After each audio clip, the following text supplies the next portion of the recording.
Naranasan mo na ba yung seryoso ka sa paglalaro o panunood or pag-Facebook? Tapos biglang may nag-pop up na ad o advertise na sumusulpot at tinakpan yung screen mo. Nakakapuwisit, di ba?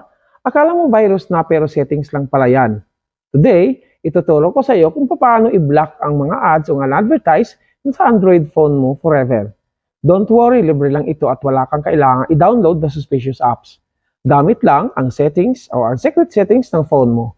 Gusto mo malaman kung paano? Tara, samahan niyo ako. Okay, step 1, hanapin at i-open ang settings ng iyong phone. Ito yung gear icon na makikita sa home screen o sa app drawer ng cellphone mo.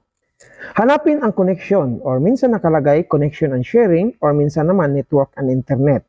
Iba-iba kasi ang tawag depende sa brand ng phone mo. Samsung man yan, Oppo, Vivo o Xiaomi. Pero halos pare-pareho lang ang steps. Pagpasok mo dyan, hanapin mo yung option ng private DNS. Usually, nakikita mo na sana dito yan. Pero sa phone ko, kailangan ko pang pindutin ang more connection settings. Okay? Usually, itong private DNS, nakasit ito sa off or automatic. So, itap lang natin yan. Piliin ang private DNS provider host name. So, may lalabas na box kung saan pwede kang mag-type. Ito yung pinaka-importanting part. Sa box na yan, i-type mo ito na walang space. Okay? dns.adguard.com. Again, dns.adguard.com. Then, pagkatapos i-type, i-click ang save. So, ayan, makikita mo na active na siya. So, ano ang ginagawa nitong dns.adguard.com? Okay?